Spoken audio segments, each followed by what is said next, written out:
31장입니다. 찬양가 31장입니다.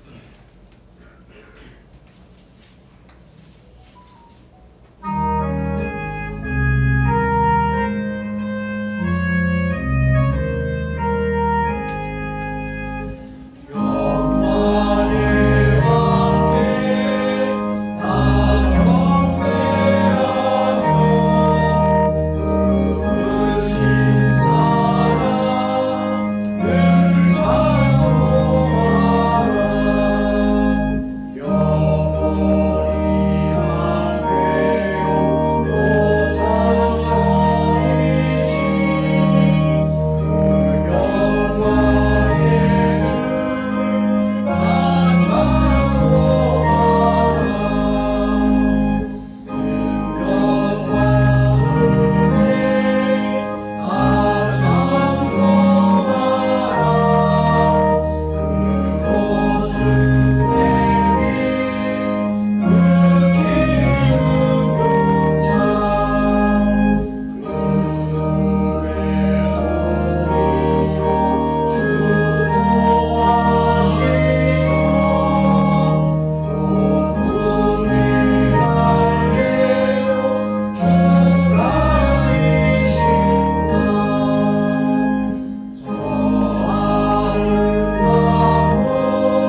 이직수 집사님, 우리 대표해서 기도해 주시겠습니다.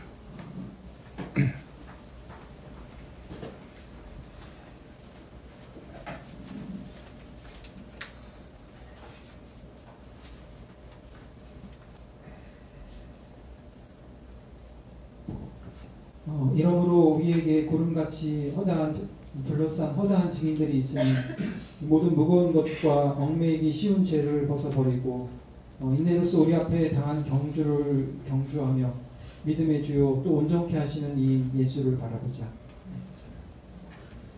저희가 세상 가운데서 불안함에 떨 때에 말씀을 통해 구름같이 허다한 믿음의 증인들의 삶을 보여주셔서 저희로 하여금 이 땅에서의 소망을 잃지 않고 우리보다 먼저 하나님의 부르심을 받은 믿음의 선진들을 따라 이 땅 가운데서 미래의 천국 소망을 품은 신자의 삶을 살아가게 하시는 하나님 아버지, 오늘도 저희를 교회로 부르시고 하나님을 찬양하며 이 오후 시간에 함께 하나님을 예배해 드릴 수 있도록 허락하심을 감사드립니다.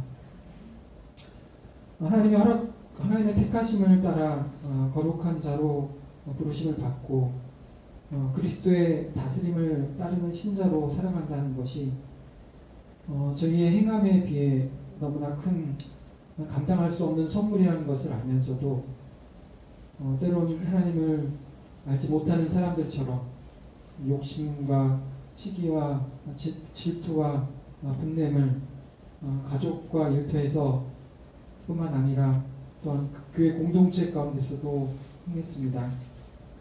홍은 겉으로 드러나지 않았지만 마음속으로 판단하며 멸시와 차가운 마음 갖기를 일삼는 그런 은밀한 죄악들을 범했습니다. 저희의 모든 것을 감찰하시는 하나님 아버지, 저희의 연약함과 죄과를 고백하오니 용서하여 주시옵소서. 주의 보혈로 깨끗게 하여 주시고 늘 신자와 동행하시는 하나님을 기억하며 큰 두려움과 떨림 가운데서 그리스도의 본을 따라 긍휼과 자비와 겸손과 온유와 오래 참음과 용서를 덧입는 신자의 삶을 살게 하옵소서. 하나님의 놀라우신 섭리 가운데서 출애굽하게 하시고 낮에는 구름 기둥과 밤에는 불 기둥으로 험난한 광야의 삶 가운데서 함께 하셨던 하나님의 놀라운 손길을 경험했음에도 불구하고 하나님께서 주시겠다고 약속하신 가나안 땅을 살피고 돌아온 정탐꾼들의 보고를 듣고 하나님을 원망했던 이스라엘 백성들을 기억합니다. 하나님의 약속의 말씀보다 그 땅 거민은 강하고 성읍은 견고하고 힘이 클 뿐 아니라 거기서 안악자손을 보았다라는 정탐꾼의 보고를 이성적이고 또 합리적인 판단이라 여기고 모세와 아론을 원망하며 또 나아가 하나님까지 원망했던 이스라엘 백성들의 모습이 어쩌면 이 땅을 살아가는 우리들의 모습이 아닌가 싶어 심히 두렵고 떨립니다. 하나님, 저희로 하여금 여호와께서 우리를 기뻐하시면 우리를 그 땅으로 인도하여 들으시고 그 땅을 우리에게 주시리라고 이스라엘 백성들에게 외쳤던 여호수아와 갈렙처럼 믿음의 눈으로 이 땅을 살아갈 수 있도록 도와주시기를 간구합니다. 여호와께서 우리를 기뻐하시면 우리의 머리로 이해할 수 없고 행할 수 없는 것들이 분명 우리의 삶과 이 사회와 이 나라와 이 세계 가운데 허락될 것임을 믿게 하옵소서. 하나님, 곳곳에 민족이 민족을, 나라가 나라를 대적하여 싸우고 사람의 힘으로 감당하기 어려운 기근과 시진과 재해가 일어나고 있습니다. 주님, 이러한 고통 가운데서 부르짖는 자들의 소리를 들으시고 속히 어려움을 벗어날 수 있도록 긍휼히 여겨주시기를 간구합니다. 또한 우리 교회 가운데 연로하신 노 권사님들, 또한 육신의 질병으로 인해 고통받는 지체, 사고로 인해 병원에 입원하는 지체, 또 가족과의 관계 속에서 어려움을 겪는 지체, 미래의 진로나 직장 가운데서 고민하는 지체들이 있음을 기억하여 주시길 간구합니다. 저희가 이 땅에 두 다리를 내딛고 살아가야 하는 그런 연약한 자임을 기억하여 주시고 하나님께서 정하신 때를 따라 속히 이러한 일들이 회복될 수 있도록 지켜주시기를 원합니다. 오후 시간에도 성령 하나님께서 함께 하셔서 말씀을 전하시는 목사님과 함께 하여 주시기를 간구합니다.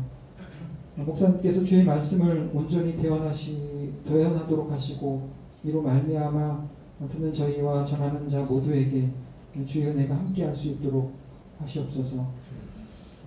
주님께 예배의 시작과 끝을 의탁드리오며 예수님의 이름으로 기도드립니다. 아멘.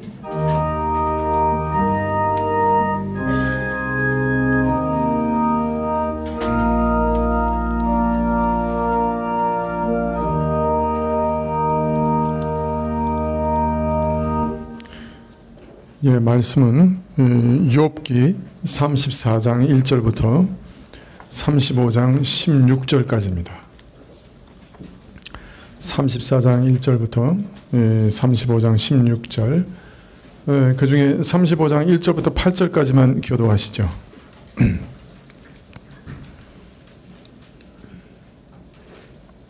35장 1절부터 8절까지만 교도하시겠습니다.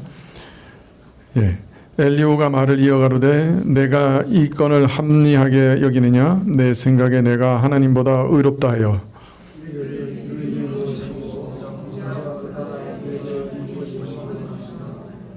내가 너와 및 너와 함께 있는 내 동무들에게 대답하리라.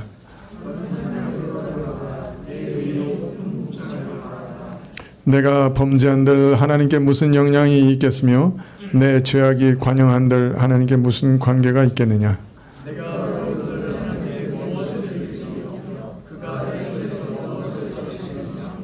내 악은 너와 같이 사람이나 해할 따름이요 내 의는 인생이나 유익하게 할 뿐이니라.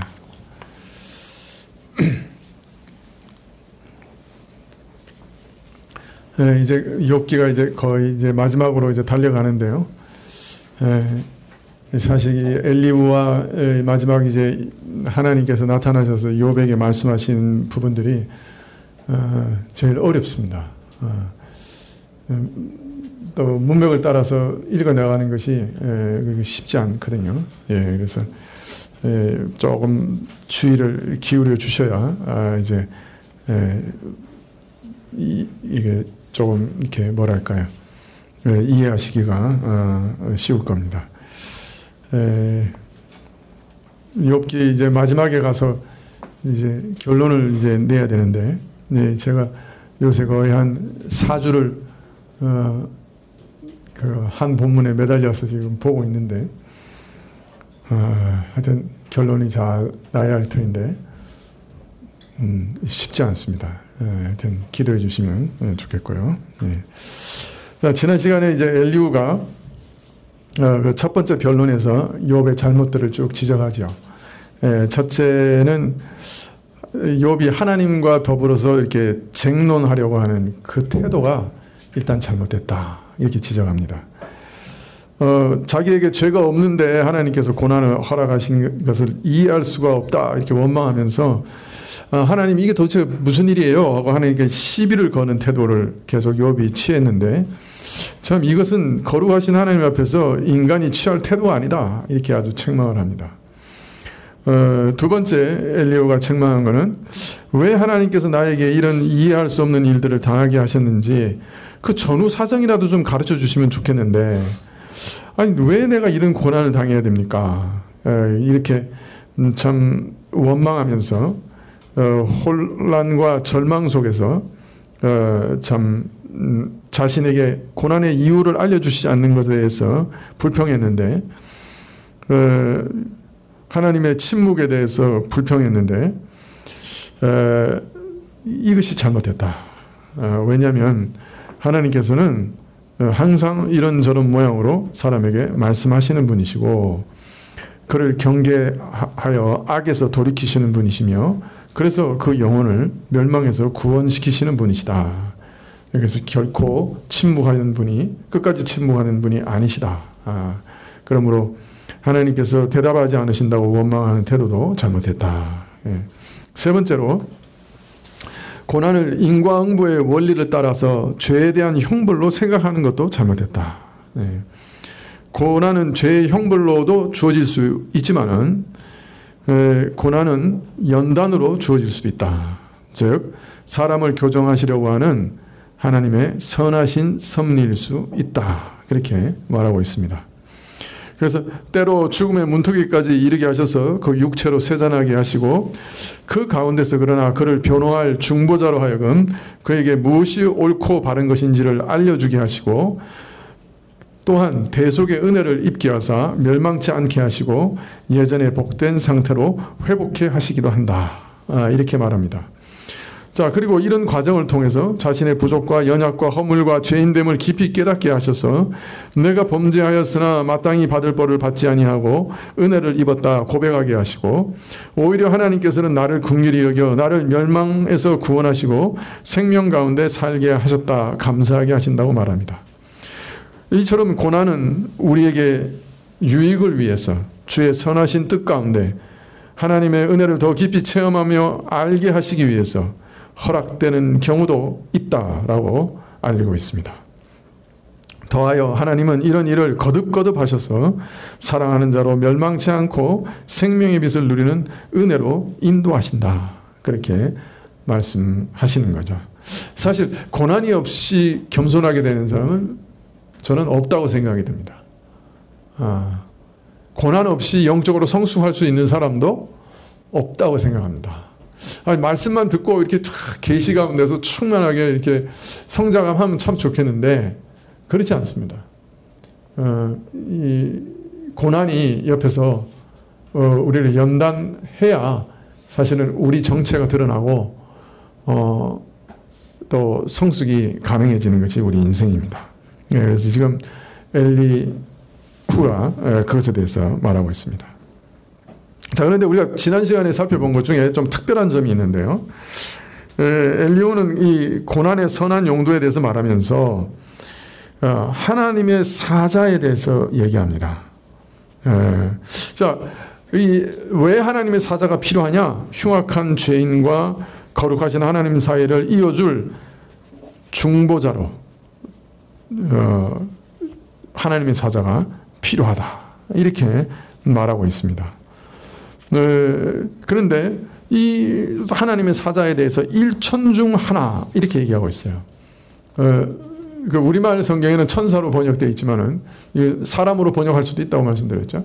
하나님의 사자 일천 중에 하나, 일천 중에 하나라는 말은 무슨 말이에요? 매우 특별한, 빼고 뺀 그런 말이겠죠. 매우 특별한 하나님의 사자, 특별한 중보자가 필요하다. 이렇게 얘기하고 그러면서 중보자의 사역을 통해서 하나님이 내가 대속물을 얻었다라고 말하실 것이라고 얘기해요. 자, 이렇게 얘기하면 이제 어느 정도 이 중보자가 누구신가 하는 걸 이해할 수 있겠죠. 그죠? 네. 사죄의 제사를 드리며 그래서 진정한 희생의 제물을 드려 우리를 구원하실 중보자. 바로 근본 하나님이시지만 인간의 몸을 입고 오셔서 십자가에서 대속의 피를 흘리셔 우리를 위해 진정한 희생의 제사를 드릴 그리스도를 엘리후가 이미 내다보고 있었던 것이죠. 또 이처럼 엘리후는 앞으로 오실 메시아를 의식하고 있었을 뿐 아니라 26절에 보면 사람에게 그 의를 회복시키시리라 말씀하시므로 대속물로 인한 의의 회복에 대해서도 언급하고 있는 것을 볼 수 있습니다. 그래서 엘리후가 이미 상당한 그 메시아관을 갖고 있었던 거죠. 아브라함의 생애에서 드러났던 그 모든 구속의 은혜에 대해서 엘리후가 아주 깊이 알고 있었죠. 그래서 만일 이것이 욥이 이 모세 시대에 쓰여진 것이라고 하고 모세 시대 약간 이전에 일어난 사건이라고 하면 이제 이 아브라함의 생애를 통해서 계시됐던 모든 복음의 사실들을 충분히 인지하고 그것에 대해서 말씀하고 있다 하는 것을 이해할 수가 있습니다. 34장 1절부터 오늘 이제 본문 말씀인데요. 엘리후가 말을 이어가로되, 엘리후가 이제 두 번째 변론을 시작하고 있는데요. 2절에 34장 2절에 지혜 있는 자들아 내 말을 들으며 지식 있는 자들아 내 귀를 기울이라. 현자들이여 내 말을 들으시오. 유식한 자들이여 나에게 귀를 기울이시기 바랍니다. 3절에 입이 식물의 말을 변변한 같이 귀가 말을 분별하나니 왜냐하면 입이 음식 맛을 아는 것 같이 귀가 말을 분별해 주는 것이니. 4절에 우리가 스스로 옳은 것은 택하고 무엇이 선한가 우리끼리 알아보자. 우리가 우리를 위해 옳은 것을 가려내고 우리 가운데 무엇이 선한지 알아보십시다. 엘리후는 지금 이제 청중들에게 말하고 있죠. 욥과 세 친구들에게 말하고 있고, 또 아마도 욥과 세 친구들의 변론을 함께 지켜봤던 다른 여러 사람들까지 포함해서 대중에게 말하고 있다고 여겨집니다. 5절에 욥이 말하기를 내가 의로우나 하나님이 내 의를 제하셨고, 욥이 이르기를 나는 의로우나 하나님께서 내 의로움을 제하셨다고 하며, 6절에 내가 정직하나 거짓말쟁이가 되었고 나는 허물이 없으나 내 상처가 낫지 못하게 되었노라 하니, 나는 의로움에도 불구하고 거짓말쟁이가 되었으며 죄악이 없음에도 불구하고 나를 치신 화살에 치료할 수 없는 상처를 입었다고 말하는데, 엘리후는 지금 욥을 책망하고 있는 거죠. 욥이 지금 마땅히 처벌받을 죄가 없음에도 불구하고 하나님께서 나를 재앙으로 치시니 나는 도저히 이해할 수 없다. 이것은 부당한 처소다. 이렇게 계속 얘기하고 있다고 지금 엘리후가 지적하고 있는 거죠. 7절에 어느 사람이 욥과 같으며 욥이 회방하기를 물마시듯이 하며 누가 욥과 같으랴. 그는 전능자를 멸시하고 조롱하기를 물마시듯 하는구나.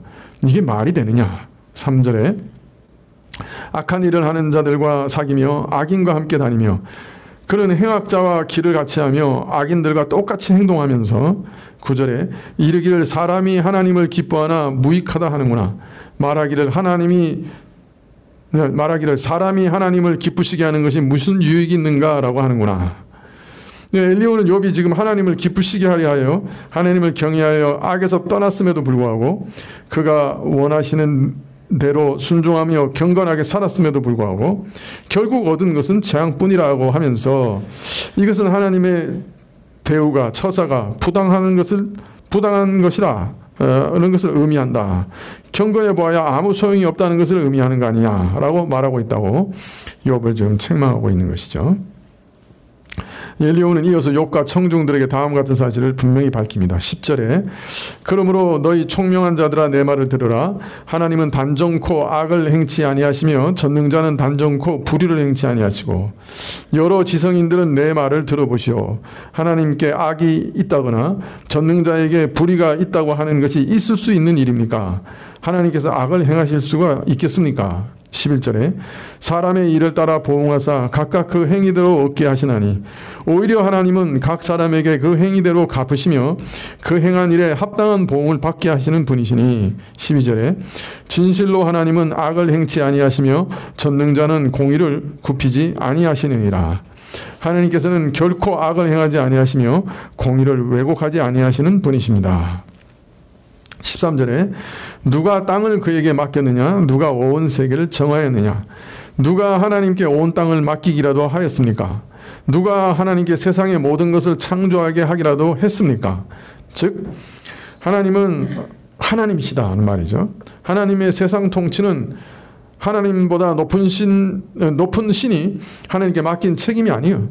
하나님은 세상을 창조하신 창조주시고 세상을 다스리는 최고 통치자시다. 따라서 만일 하나님께서 불의하시다고 하면 정의라고 하는 건 세상에 없다는 말이죠. 이처럼 세상을 창조하시고 만물을 지탱하시며 그 누구에게도 참으로 참 비치지 아니하시는 분이 우리 하나님이신데, 심지어 우리에게 정의란 생각까지도 주신 분이 바로 우리 하나님이신데 그분이 악을 행하실 수 있습니까? 그분이 공의를 왜곡하실 수 있습니까? 이게 이제 엘리후의 말이죠. 14절에 그가 만일 자기만 생각하시고 그 신과 기운을 거두실진데 자, 그래서 언제라도 그 마음에 정하사 그의 영과 기운을 거두신다고 하면은 15절에 모든 혈기 있는 자가 일체로 망하고 사람도 진토로 돌아가리라. 모든 육체가 일시에 죽을 것이요 사람도 흙으로 돌아가고 말 것이라. 즉 우리 하나님이 누구시냐? 우리 생명과 호흡도 주관하시고 우리는 우리 모든 한 호흡마다 하나님께 절대적으로 의존하고 있는 자들인데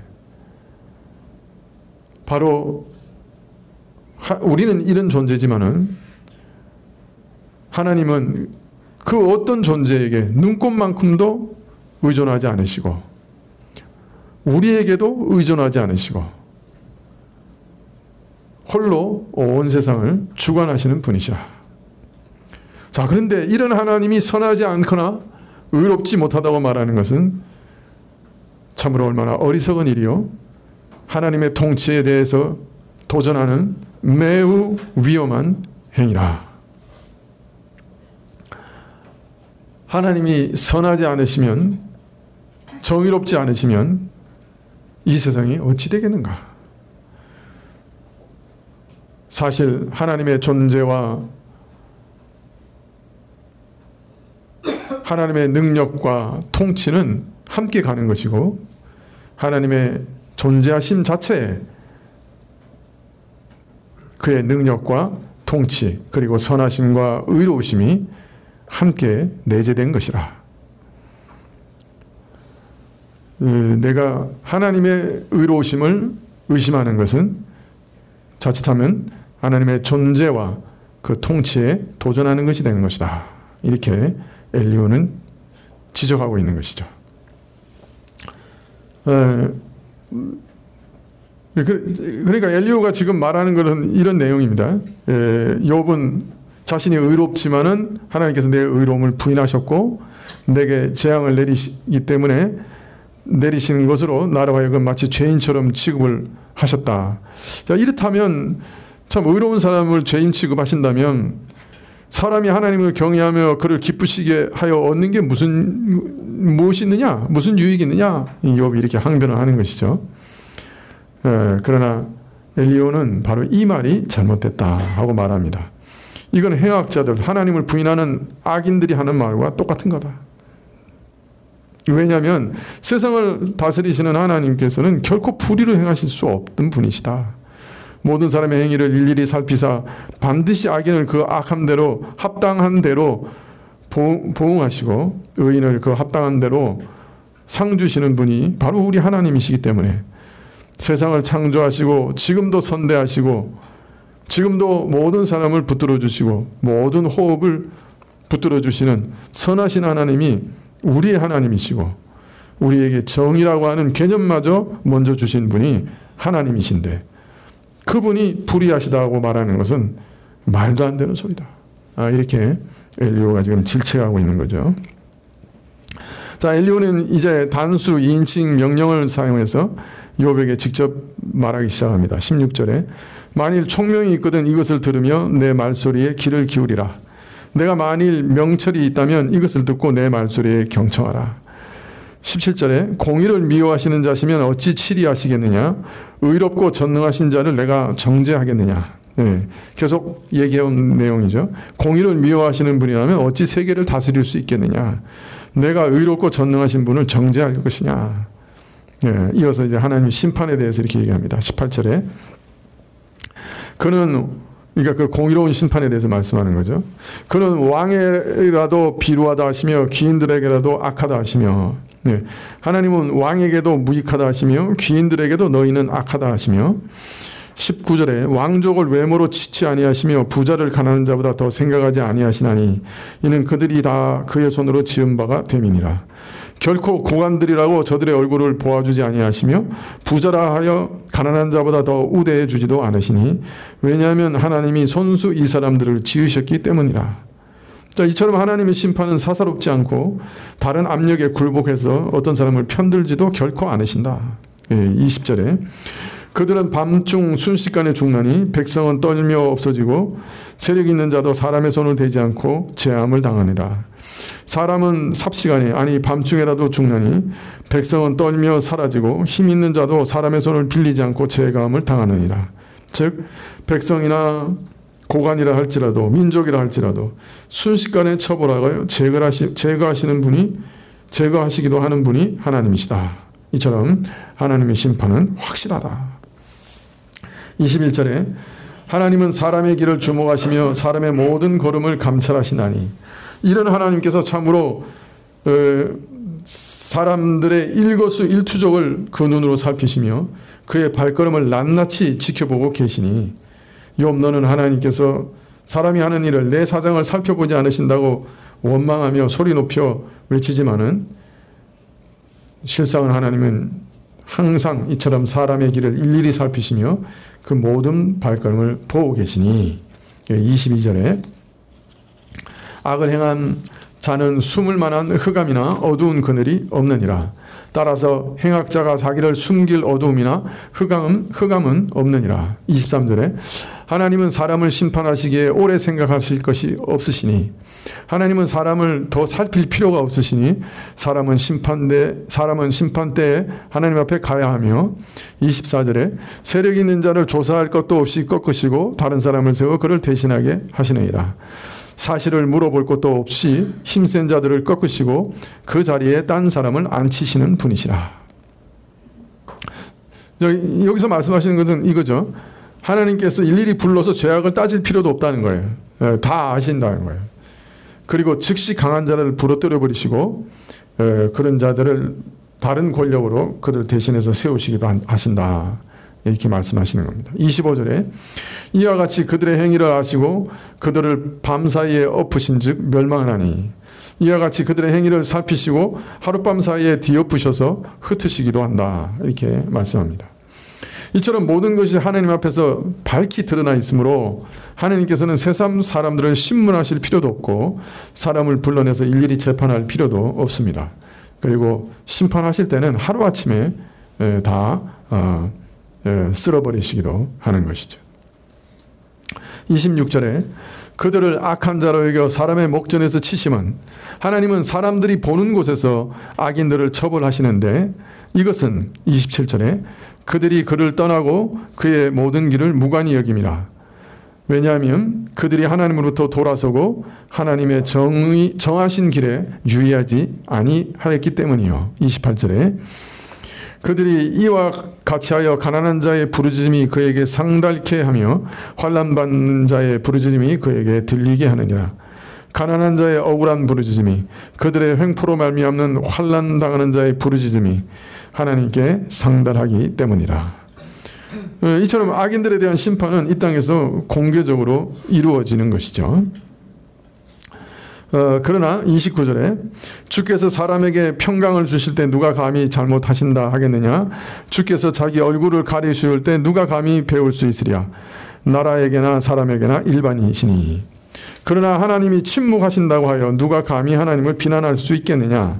나라나 집단이나 개인에게 하나님이 숨으신다고 하여 누가 그분을 비판할 수 있겠는가. 그러나 30절 이는 사특한 자로 권세를 잡아 백성을 함해하지 못하게 하려 하심이니라. 하나님은 사곡한 자가 백성을 다스리는 일을 막으시며 그리하여 백성들이 올무에 빠지는 일을 막으시는 분이시라. 즉 하나님이 불의에 대해서 얼굴을 가리시고 침묵할 때도 우리는 하나님을 비난할 수 없지만은 그러나 사람은 잘 깨닫지 못하고 분명히 보지 못할지라도 하나님의 의로우신 다스림은 여전히 시행되고 있다고 엘리후는 지금 말하고 있습니다.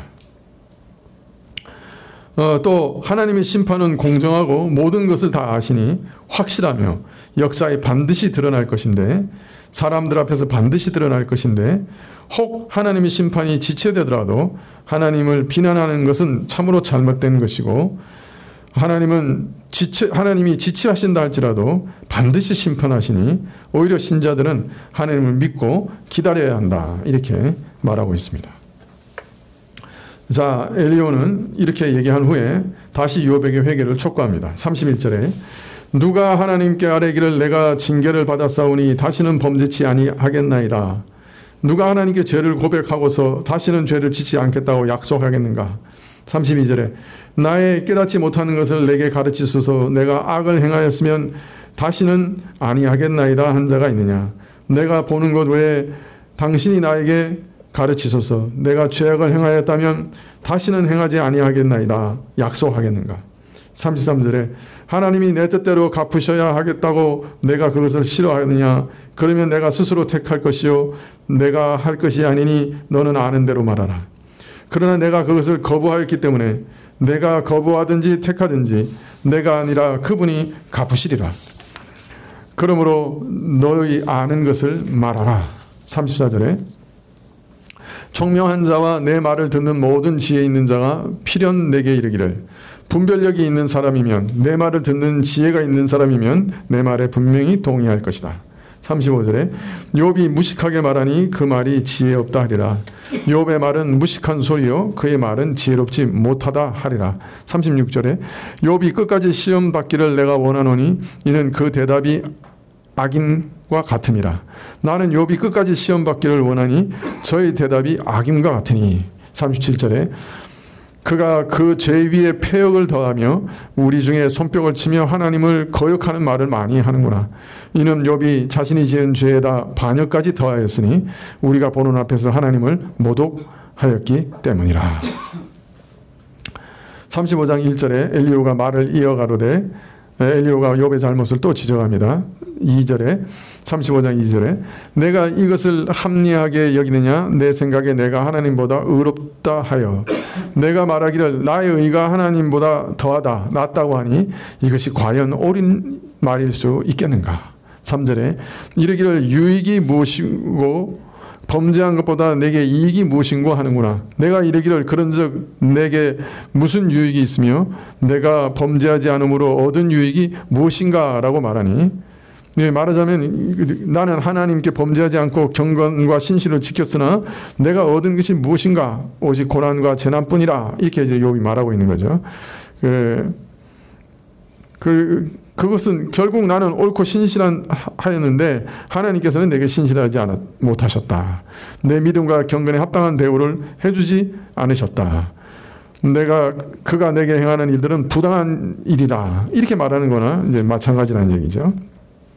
4절에 내가 너와 함께 있는 내 동무들에게 대답하리라. 내가 내게 또 내 친구들에게 대답하리라. 5절에 너는 하늘을 우러러보라. 내 위에 높은 궁창을 바라보라. 하늘을 쳐다보며 너처럼 너보다 한없이 높이 있는 구름을 바라보라. 이 말은 무슨 말입니까? 너는 이와 같이 하늘과 구름에 비하여 보아도 낮고 비천한 존재거늘 그런 뜻이겠죠. 6절에 내가 범죄한들 하나님께 무슨 영향이 있겠으며 내 죄악이 관영한들 하나님께 무슨 관계가 있겠느냐. 내가 범죄한들 그것이 하나님께 무슨 영향이 있겠으며 내 죄악이 많은들 그것이 하나님께 무슨 별다른 일을 초래하겠느냐. 7절에 내가 의로운들 하나님께 무엇을 드리겠으며 그가 내 손에서 무엇을 받으시겠느냐. 반대로 내가 의롭다고 한들 하나님께 무엇을 보탤 것이며 하나님께서 내 손에서 취할 만한 것이 있겠느냐. 8절에 내 악은 너와 같은 사람이나 해할 따름이요 내 의는 인생이나 유익하게 할 뿐이라. 내 죄악은 너와 같은 인생에게나 영향을 미치며 내 의로움도 역시 사람들에게나 인간들에게나 의미가 있는 것이라. 사실이 이러함에도 불구하고 하나님은 높으시고 너는 버러지 같은 비천한 인생임에도 불구하고 너는 내 자신을 의롭다 하기 위해서 너의 의로움을 시인하기 위해서 하나님의 의로움을 부인하니 어찌 이것을 옳다 할 수 있겠는가 이런 말이죠. 9절에 사람은 학대가 많음으로 부르짖으며 세력 있는 자의 팔에 눌림으로 도움을 부르짖으나 사람들은 학대받음을 인하여 부르짖으며 강한 자의 횡포를 인하여 탄원하면서도 10절과 11절에 나를 지으신 하나님 곧 사람으로 밤중에 노래하게 하시며 우리를 교육하시기를 땅의 짐승에게 하심보다 더하게 하시며 우리에게 지혜 주시기를 공중의 새에게 주심보다 더하신 이가 어디 계신가 말하는 자가 한 사람도 없구나. 어느 누구도 나를 지으신 하나님께서 어디 계시는가? 밤중에 노래하게 하시는 하나님, 즉 고난과 시련 가운데서도 감사와 인내의 노래를 부르게 하시는 하나님, 땅의 짐승보다 우리에게 더 많은 지식을 가르치시며 하늘의 새보다 우리 인생을 더 지혜롭게 하신 하나님께서 어디 계신가? 라고 묻는 자가 없도다.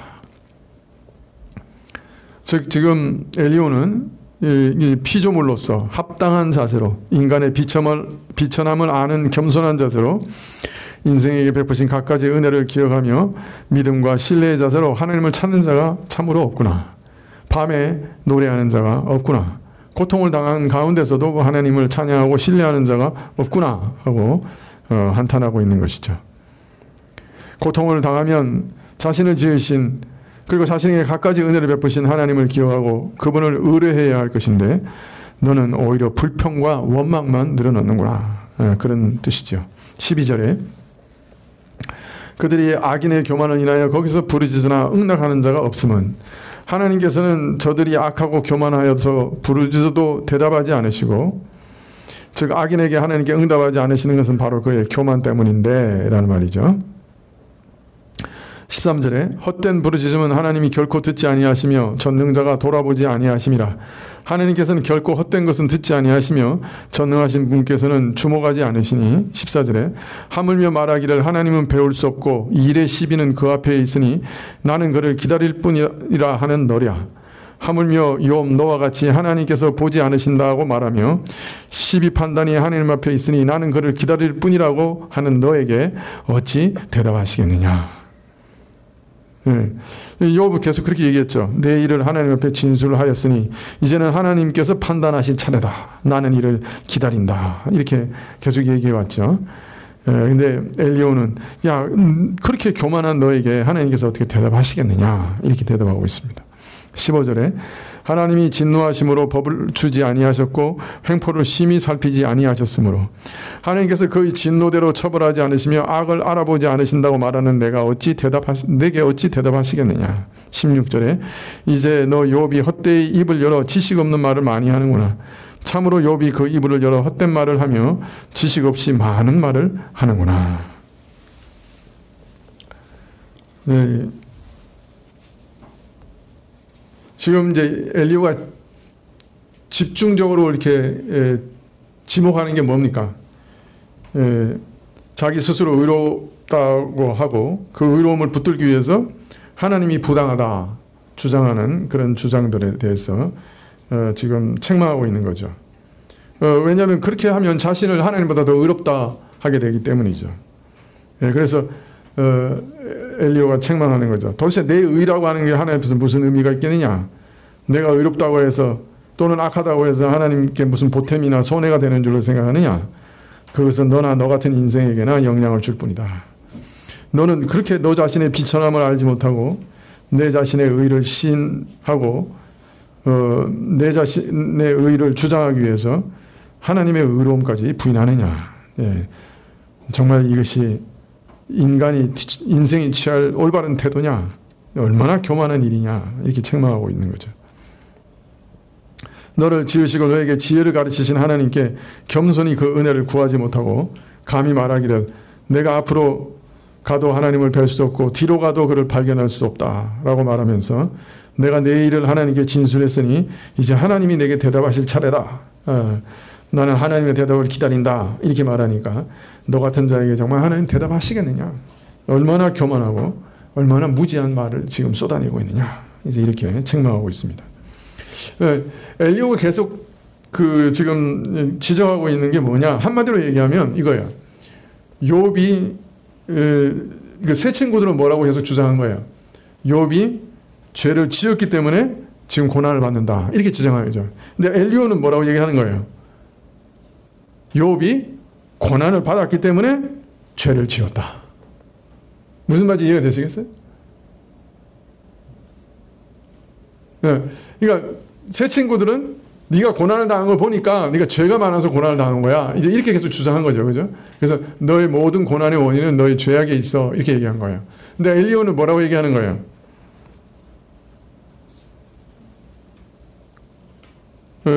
욥이 고난을 받고 있기 때문에 몇몇 죄악된 말들을 쏟아냈다는 거예요. 주제 넘은 말들을 쏟아냈다는 거예요. 자, 그러니까 네가 고난을 받기 전에 죄가 없다고 내가 인정할 수 있다. 그러나 네가 고난을 받은 이후의 태도를 보니까 너는 분명히 범죄하고 있다. 너는 잘못된 말을 지금 쏟아내고 있다. 이런 것들은 회개하고 바로잡아야 된다. 예. 그래서 욥의 고난 이후에 쏟아낸 망령된 말들을 회개하라고 지금 엘리후가 촉구하고 있는 거예요. 예, 이것이 엘리후가 지금 지적하고 있는 가장 중요한 그 지적이라고 할 수가 있습니다. 예. 다음 주에는 이제 엘리후가 얘기한 거 한 번 더 살펴보고 이제 드디어 이제 하나님이 욥에게 뭐라고 대답하셨나 이제 살펴보면 이제 거의 끝나게 될 것 같습니다. 예. 아주 긴 욥기를 지금 잘 따라오고 계시는 것 같은데 그래도 무슨 말 하는지는 좀 아리까리하죠. 군데군데 아니고 중요한 말씀들을 하기는 했지만은 도대체 이게 지금 어떻게 끝을 낼 것인가 이게 좀 흥미진진하지 않을까 싶습니다. 예. 하여튼 다음 주까지는 이제 엘리후를 살펴보고 이제 그 다음에 하나님 욥에게 말씀하신 것들을 다시 살펴보도록 하겠습니다. 예, 기도하시겠습니다.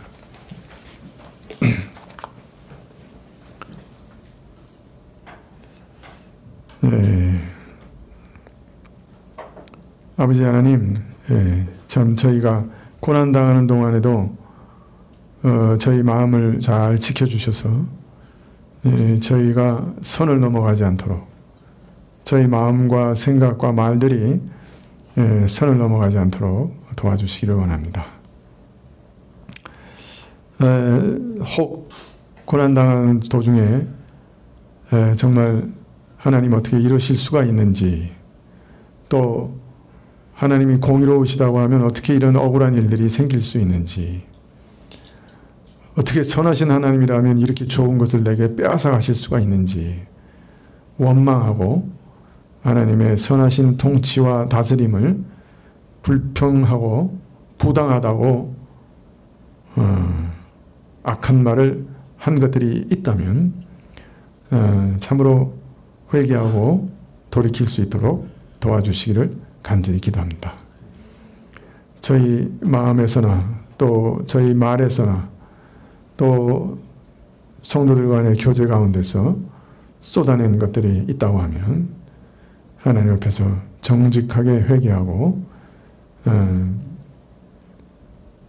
참 전능하시고 또 모든 것을 참으로 주관하시고 통치하시고 또 그 모든 것을 자유롭게 통치하실 수 있는 하나님 앞에서 할 수 없는 말을 했습니다 고백할 수 있도록 역사해 주십시오. 예수님의 이름으로 기도합나이다. 아멘. 네, 주님과 주신 기도로 예배를 마치겠습니다. 하늘에 계신 우리 아버지시여, 이름이 거룩히 여김을 받으시오며 나라의 임하옵시며 뜻이 하늘에서 이룬 것 같이 땅에서도 이루어지이다. 오늘날 우리에게 이러한 양식을 주옵시고 우리가 우리에게 죄 지은 자를 사하여 준 것 같이 우리 죄를 사하여 주옵시고 우리를 시험에 들게 하지 마옵시고 다만 악에서 구하옵소서. 대개 나라와 권세와 영광이 아버지께 영원히 쌓옵나이다. 아멘.